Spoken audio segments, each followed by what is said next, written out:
Okay, so in the previous video, I told you that deadlocks can be represented by using resource allocation graph.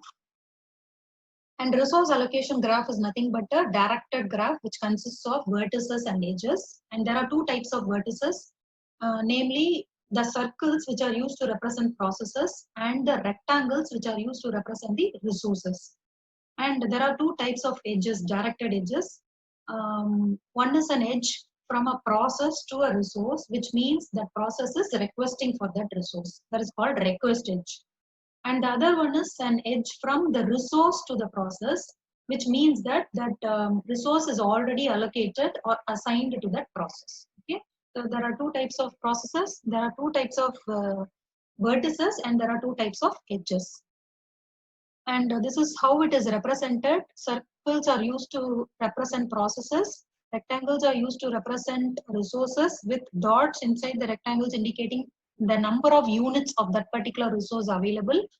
And if there is an edge from a process to a resource, which means that that process is requesting for the resource, that edge is called request edge. If there is an edge from the resource to the process, it means that the resource is already assigned to that process. Now, this resource allocation graph can be used to detect deadlocks. Okay, it can be used to detect if there is a deadlock present in the system or not. For example, so here you can see this is one example of a resource allocation graph.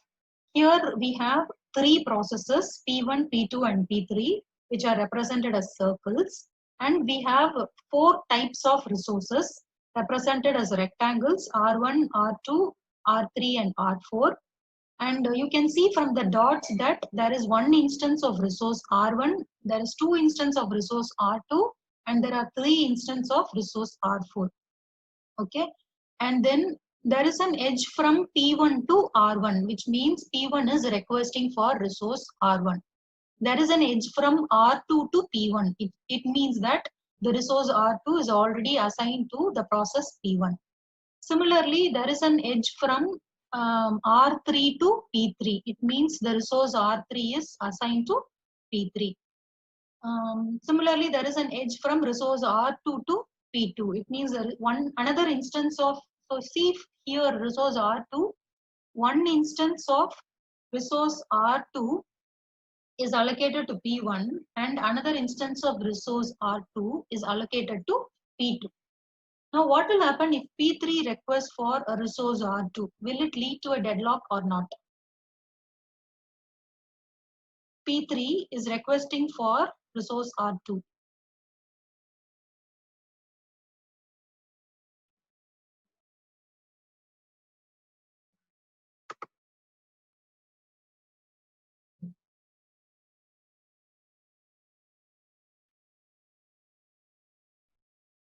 So one of you have asked, why is P2 getting R1 when it has not requested it? It's not that it has previously requested it and it has been allocated to it. Okay, there is an edge from R1 to P2 means it has previously requested it and it has been allocated to it. And if there is an edge from P2 to R3, it means it's now already it has R1 with it and it is now requesting for R3. Okay, so which situation will lead to a deadlock here? If P3 requests for R2, will it lead to a deadlock or not? P3 can request. It doesn't mean P3 cannot request. P3 can request. Okay, in that situation, let's see here, if P3 requests for R2, there is only two instances of R2 and one instance of R2 is already allocated to P1 and another instance of R2 is allocated to P2. So now if P3 requests for R2, then this is an example of a deadlock situation. So how can you identify deadlocks by using, I told you, deadlocks can be characterized and easily identified by the OS by using a resource allocation graph. How we can identify is by the presence of cycles. I hope you would know that cycle is nothing but you start from one particular vertex and you move through a sequence of edges and you're able to arrive back at the starting vertex, then that is called as a cycle in a graph. Okay, so here you can see that in case if P3 at a later point of time requests for resource R2, then we have a cycle here. P2 request P2 to R3, R3 to P3, P3 to R2, and then R2 to P2. We start from P2 and we are able to arrive back at P2 again. That means there is a cycle present here. And there is one more cycle in this. Another bigger cycle which exists is the cycle which starts with P1. So here you have P1, R1, P2, R3, R3 to P3, P3 to R2, and R2 to P1. Okay, I will repeat P1 to R1, R1 to P2, P2 to R3, R3 to P3, P3 to R2, and R2 to P1. We have a bigger cycle here which involves many of the processes in the system and almost all the resources in the system. So this is another bigger cycle which will make all the processes run into a deadlock. Okay, so we have two cycles here, and so we can understand that whenever you have a cycle in a resource allocation graph, and if the resource involved in the cycle has only one instance of that resource, then compulsorily a deadlock is present in the system. Okay, so how a deadlock is identified from resource allocation graph is if, by finding out if there is a cycle existing in the resource allocation graph or not. So basic fact is, in case if the resource allocation graph doesn't have any cycles, confirmed. If it doesn't have cycles, no deadlock. There is no confusion in that. In case if the graph has a cycle, then you proceed to check if you have one instance of that particular resource type or more than one instance of that particular resource type. If there is only one instance of that particular resource type, then compulsorily deadlock is present in the system. You can conclude that a deadlock is present if the cycle is present. If the cycle is present, but there are more than one instance of the particular resource type, then a deadlock may be present or may not be present. That cycle is one sufficient condition for the possibility of a deadlock. There is a possibility of a deadlock to occur, but it may be present or may not be present. That is the meaning of a cycle in a resource allocation graph, but there are more than one instance of the resource. You have more than one instance, so you can satisfy that request by using another instance. So deadlock may occur or may not occur depending on how many processes are requesting it. So that is how you identify and characterize and identify the presence of a deadlock by using the resource allocation graph. So this shows an example of a graph with a cycle but no deadlock. So the cycle is you have P1 to R1, R1 to P3, P3 to R2, again R2 to P1. So obviously you have a clear cycle here, but though there is a cycle, this may not actually lead to a deadlock. Okay, so why it may not lead to a deadlock? Can anyone say?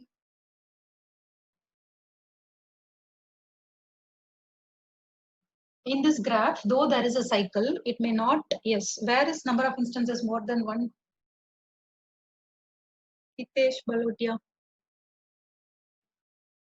Yes, R2 has more than one instance. So what will happen is, the resource one instance of resource R2 is allocated to P4. But if you give the chance to P4 to complete its execution first, then P4 will complete its execution and release that instance of R2. So that that instance can be allocated to P3.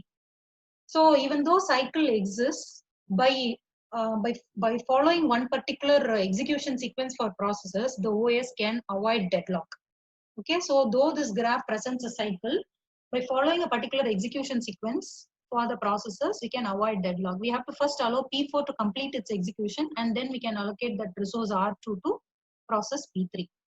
So this is an example of a graph with a cycle but no deadlock. So from this resource allocation graph, you can identify that even though you have cycles, depending on if you have more than one instance, then clearly you cannot say whether a deadlock will occur or not. But if you have only one instance for every resource, then by seeing the graph itself, you can say whether a cycle is present or not, and from that you can conclude whether a deadlock is present in the system or not. So that is how you represent deadlocks by using the resource allocation graph. The next topic is about the different types of methods for handling deadlocks. So this in this method, so there are three different types of methods for handling deadlocks. Okay, first method is just ensuring that the deadlock will never occur in the system. Okay, for example, one real life situation is we are all in the quarantine mode or in isolation mode to ensure that we don't get the coronavirus, right? So similarly, we try to ensure that what are all the different ways in which what are all the different possibilities, possible situations which can actually lead to a deadlock, and we try to ensure that that situations do not happen. So that is the first method. First method is deadlock prevention and deadlock avoidance, ensuring that the conditions which will lead to a deadlock do not occur and thus avoiding deadlocks. You may ask me what is the difference between deadlock prevention and deadlock avoidance. In normal English terms, there may not be both may have the same meaning, but in operating systems, the way in which deadlock is prevented is different from how it is avoided. We are going to see about each of this topic in detail.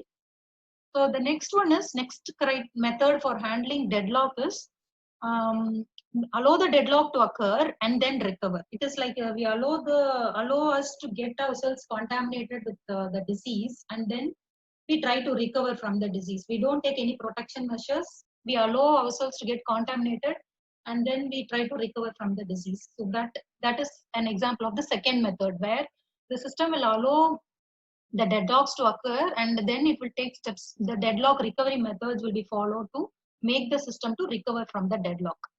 The third one is just pretending as if the problem doesn't exist.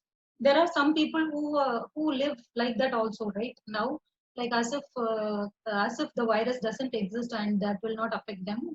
So they don't follow any safety measures. So like that, pretend as if such a problem doesn't exist and it will not occur, and then follow on the routine, follow on every procedure in a routine usual way. Actually, this is the procedure which is actually followed by all most contemporary operating systems like Unix and Windows. Unix and Windows doesn't recognize the presence of a deadlock occurring in the system, and it ignores the problem altogether. That is the methodology which is followed in Unix and Windows. It doesn't follow any deadlock prevention or avoidance measures or recovery measures. It will ignore that problem altogether. Okay, so these are the different types of methods for handling deadlocks, and we are going to see about each of these methods in detail. So we will wind up this session after seeing about deadlock prevention. So first method for handling deadlock is deadlock prevention. So deadlock prevention is nothing but, I told you there are four conditions which has to simultaneously hold for a deadlock to occur. Those four conditions are nothing but mutual exclusion, hold and wait, no preemption, circular wait. Okay, mutual exclusion, hold and wait, no preemption, circular wait.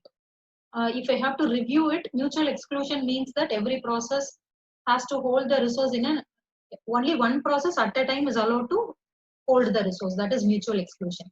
Hold and wait means one process already holds the resource and it's waiting for another resource. Third one is no preemption. No preemption means resources will not be preempted from the process. Unless the process releases the resource voluntarily, the OS is not going to forcibly make the process to release it. That's called no preemption. And circular wait means you have a set of processes P1, P2, P3 up to Pn, and P1 is waiting for a resource which is held by P2, P2 is waiting for P3, and Pn will be waiting for P0. That is called circular wait. So in deadlock prevention, we try to ensure that at least one of these four conditions do not occur. If you are able to ensure this, then the deadlock will not occur in the system. That strategy is called as deadlock prevention. So the first one is mutual exclusion. Say for some types of resources, say for example, they are non-shareable resources. Okay, for that non-shareable resources, mutual exclusion must hold for non-shareable resources. If you allow two programs to access the printer at the same time, it may actually result in confusion. So for some non-shareable resources like printers, mutual exclusion condition is definitely required. So you cannot avoid this condition totally.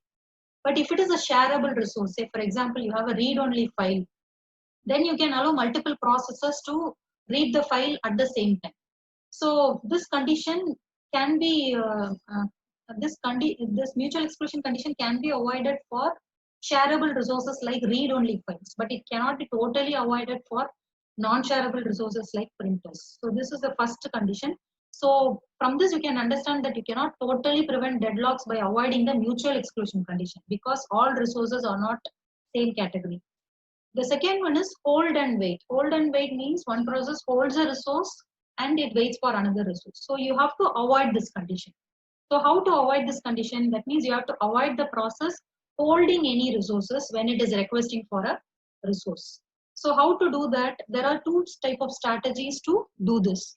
One thing is you ask the process to the process has to request for all of the resources which it wants before it starts its execution. Let's say if a process has to copy some data from the DVD to the disk drive, and then it has to sort the data on the disk, and then it has to print the output to the printer. In this case, the process will request for DVD, disk drive, printer, everything all before it begins its execution, and then only it will start its execution. That is the first strategy.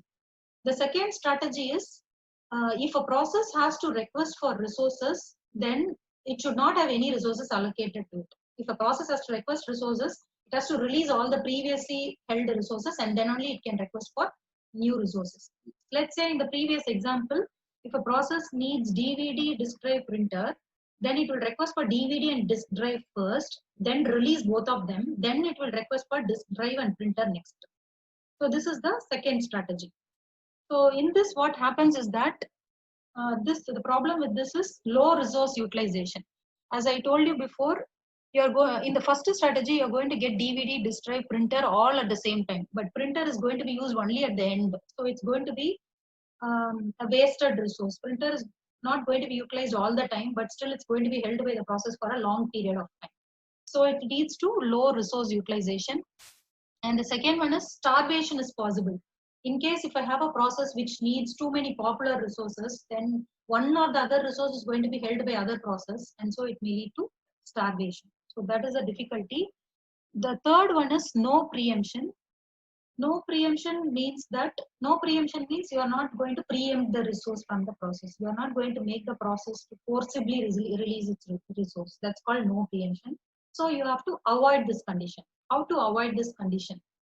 So there are again two ways to do that. One is if a process is holding some resource and it is requesting for some resource, and that let's say that resource cannot be immediately allocated to it due to some reason, then what we do is the operating system will make all the resources currently held by the process to be preempted. It will preempt all the resources currently held by the process. Let's say you have a process P1, it's holding the printer and it is asking for the disk drive. And it's at the point of time OS is not able to allocate the disk drive to it, then the OS will make the process to release the printer also. That is the first strategy. The second strategy is if a process is requesting for a resource which is currently held by another waiting process, then the resource will be preempted from that another waiting process, because that process is already in a waiting state only. It's not doing any useful work. So this requesting process will preempt the resource from the waiting process. That is the second strategy. The fourth one is circular wait. Circular wait means, as I told you, P1 is waiting for P2, P2 is waiting for P3, and Pn is waiting for a resource which is held by P1. So we have to avoid this condition. So to avoid this condition, what we do is we impose a total ordering of all the resource types. Let's say we have the resource types as R1, R2, R3 up to Rm.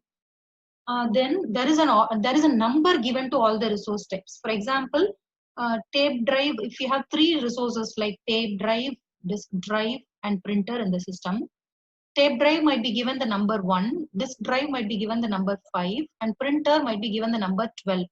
Then the processes can request the resources only in increasing order.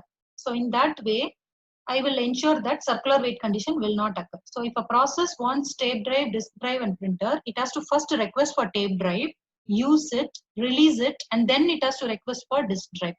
Once a process gets disk drive, it cannot request tape drive again, because tape drive has a lesser number than that of disk drive. After getting disk drive, it can only request for printer. It cannot request for tape drive again, because it has to request the resources in an increasing order of enumeration. So this strategy requires the processes to request the resources only in an increasing order of enumeration. So by that, what will happen? If the process requests for printer and it is getting the printer, it cannot ask for tape drive again. So that means circular wait condition will not occur. The last process may not get the circular wait condition. So from this we can ensure that we are able to impose a total ordering on all the processes, and by ensuring that processes can request resources only in an increasing order of enumeration, we'll be able to avoid the circular wait condition. So that is all about the deadlock prevention strategies. We will see about the deadlock avoidance and deadlock recovery methods in the next class.